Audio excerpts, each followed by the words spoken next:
nay trời đẹp lắm đây, sao không cùng anh dạo quanh Sài Gòn. Vì vụ trên xe qua khắp nẻo đường, ngắm phố phường ta luôn mến thương. Sài Gòn của mình bao nhiêu quán xá, là có bấy nhiêu món ngon thật ngon, là có biết bao nhiêu lựa chọn, là nỗi đắn đo hôm nay ăn gì.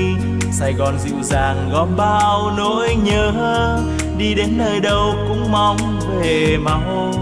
Thương lắm quan quen đôi ta vẫn hẹn, yêu lắm những con đường ta từng qua.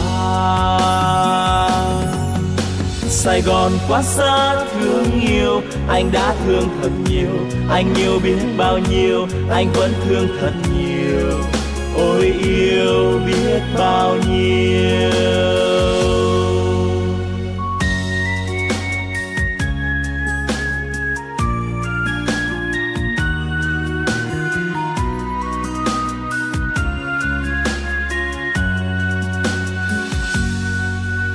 Hôm nay trời nhiều nắng ấm, sao không cùng nhau dạo quanh Sài Gòn.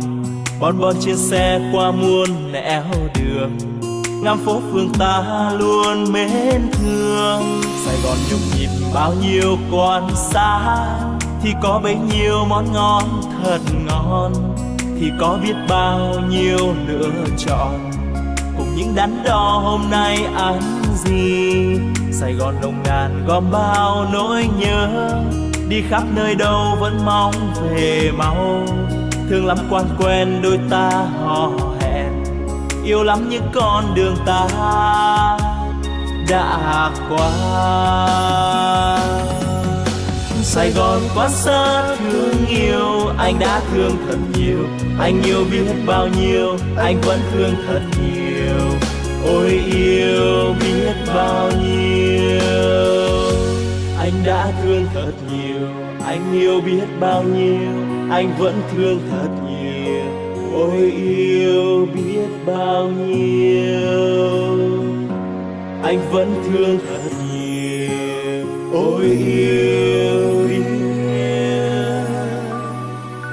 bao nhiêu.